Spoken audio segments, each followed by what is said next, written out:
नमस्ते।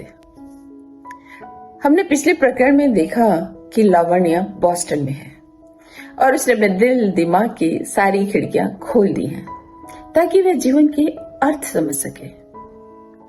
इस बीच उसने शेखर, एक पैलेंटोलॉजिस्ट का भाषण सुना है। वह उससे बहुत प्रभावित है और वह उसकी कामना कर रही है। अब देखिए आगे क्या होता है।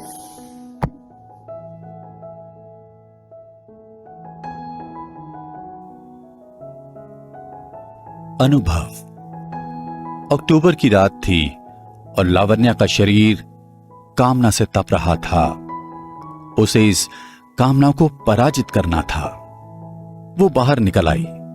वो मन में गायत्री मंत्र का जाप कर रही थी ताकि इन संवेगों को दबाया जा सके। रास्ते में गाड़ियों की आवाजें थी, तेज हवा थी, पर वो चली जा रही थी जैसे उसकी बातें कहीं दूर किसी से जो आकाश से परे रहता है उससे हो रही थी। उसके मन में क्रोध था, जीवन के इतने असहज हो जाने का अफसोस था और इसके बारे में उसे विधाता से दो बातें करनी थी। अचानक उसे लगा वो बहुत दूर निकल आई है। सड़क का शोर कम हो गया था। उसकी टांगे थक गई थी।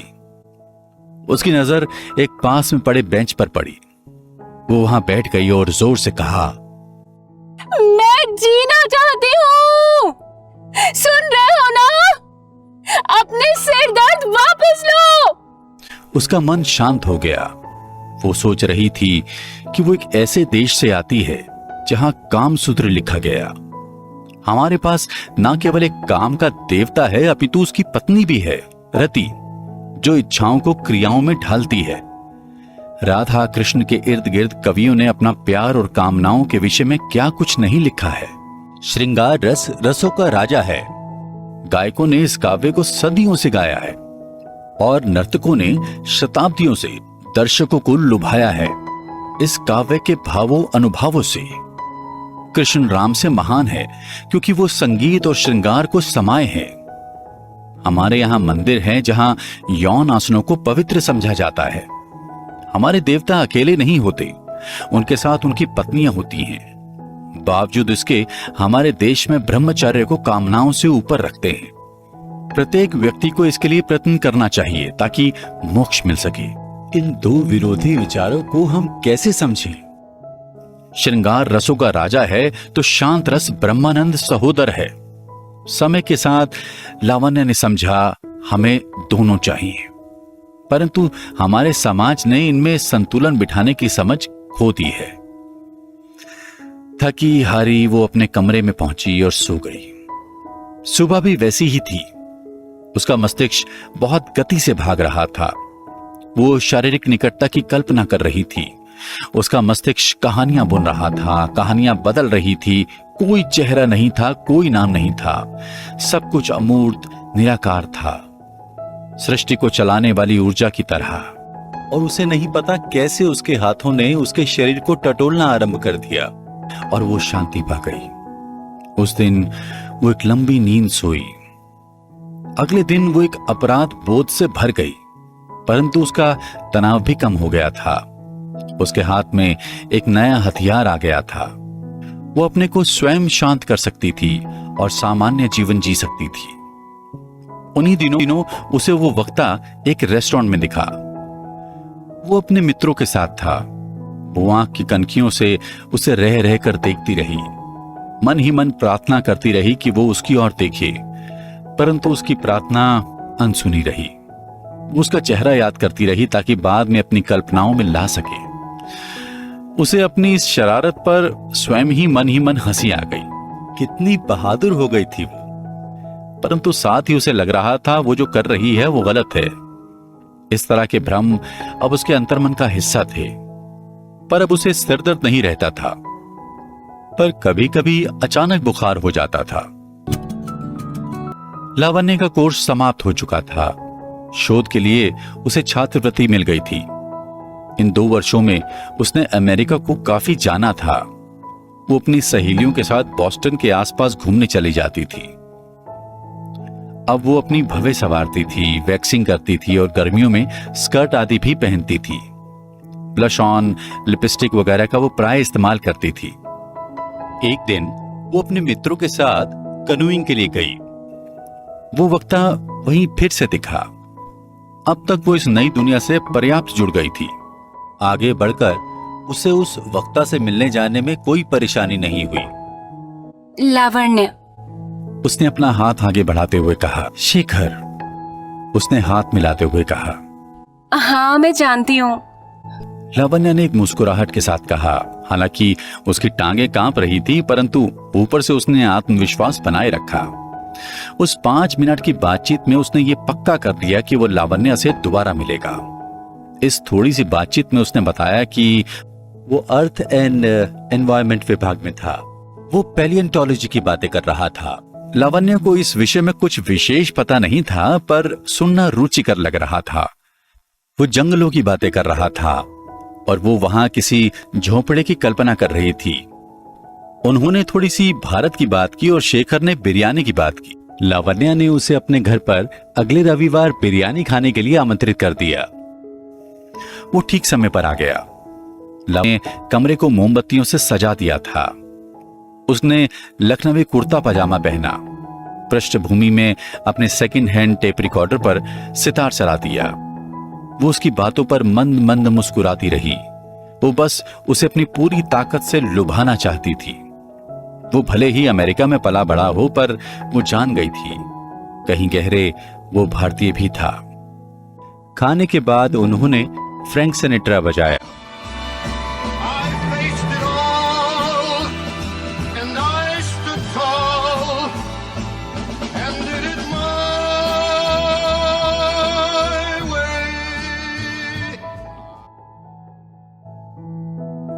इसके बाद वो लंबी सैर पर गए और बातों ही बातों में शेखर ने लावण्या का हाथ पकड़ लिया।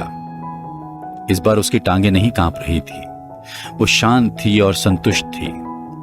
बिना बातचीत के वो एक दूसरे के साथ थे। मन में एक राहत जन्म ले रही थी। इतने बड़े ब्रह्मांड में नगण्य अस्तित्व होते हुए भी मन संतोष से भर सकता है, ये वो पहली बार अनुभव कर रही थी। शेखर रोज आने लगा। वो खाना खाते, सैर पर जाते और दुनिया भर की बातें करते। लावण्या पहली बार जान रही थी जो बातें हमारे भीतर घने बादल की तरह घूम रही होती हैं, ठीक अवसर आने पर कैसे बरसने लगती हैं और मन को हल्का कर जाती हैं। ये भारहीन मन कैसे वायु को भीतर लेते हुए फिर से जी उठता है। शेखर ने बताया उसकी मां भारतीय शास्त्रीय संगीत की गायिका हैं और घर में संगीत सिखाती हैं। उसके पिता इलेक्ट्रिकल इंजीनियर हैं। बनारस से एमएस करने आए थे, फिर वापस नहीं गए। दादाजी बनारस में संस्कृत और वैदिक साहित्य पढ़ाते हैं। उनके छात्र विश्व भर से आते हैं। शिष्य उनके साथ ही रहते हैं। शिक्षा गुरु शिष्य परंपरा के अनुसार होती है। उनका घर बनारस में लोग गुरुकुल के नाम से जानते हैं, इसलिए शेखर को हिंदी संस्कृत का थोड़ा बहुत ज्ञान है। वो जब अमेरिकन एक्सेंट के साथ हिंदी बोलता था तो सुनकर बहुत अच्छा लगता था। उसके माता पिता न्यूयॉर्क में रहते थे। एक बड़ा भाई पत्नी के साथ शिकागो में रहता था। शेखर को अपने परिवार, भूतपूर्व गर्लफ्रेंड आदि के बारे में बातें करना अच्छा लगता था। लावण्या व्यक्तिगत बातों के बारे में बात करने से कतराती थी। उसे लगता था कि वो शेखर के स्तर की नहीं है। वो बिस्तर में स्वयं को पराजित होने देना चाहती थी, पर वास्तविक जीवन में नहीं। शाम का समय था। वो समुद्र के किनारे खड़े थे। सूरज डूब रहा था। पानी पर पड़ती उसकी छाया जादू जगा रही थी। शेखर ने हल्के से पहले उसके माथे और फिर होठों को चूम लिया। ये उस व्यक्ति द्वारा लावण्या के जीवन का पहला गहरा चुंबन था जिसका वो सम्मान करती थी, और वो भी उसकी ओर आकर्षित था। क्या जीवन में इससे अधिक सुंदर कुछ और हो सकता है, जब प्रकृति की विशालता और आपका मन एक हो जाए? ये जागने का क्षण नहीं था, समाधि का क्षण था। अपना अहम, अपना अस्तित्व भूलकर प्राकृतिक होने का क्षण था। उस रात शेखर घर नहीं गया। लावण्या सारे बंधनों से मुक्त हो स्वतंत्र हो उठी। सभ्यता के बनाए नियम ईश्वर के बनाए नियमों से बड़े नहीं होते।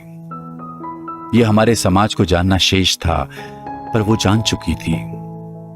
वो इतने दिनों से जिस निकटता के सुख की कल्पना कर रही थी, उसका होना उस कल्पना से कहीं अधिक सुखद था।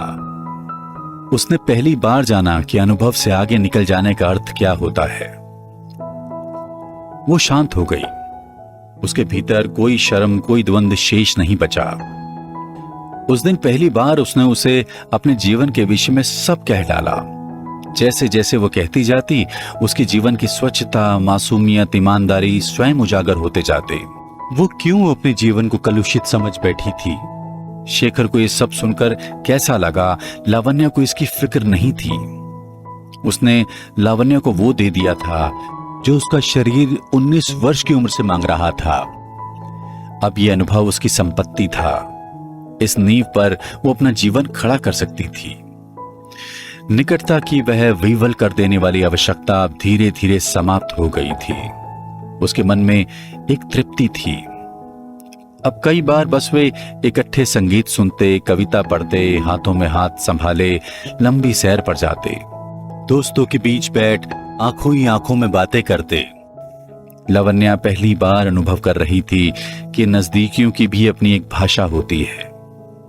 शेखर उसके अस्तित्व को नई ऊंचाइयां दे रहा था, जहां बुद्धि, मन, शरीर सब जाग एक हो उठते हैं और इस ब्रह्मांड को नापने का प्रयत्न करते हैं। हमारा चैनल सब्सक्राइब करना ना भूलें। धन्यवाद।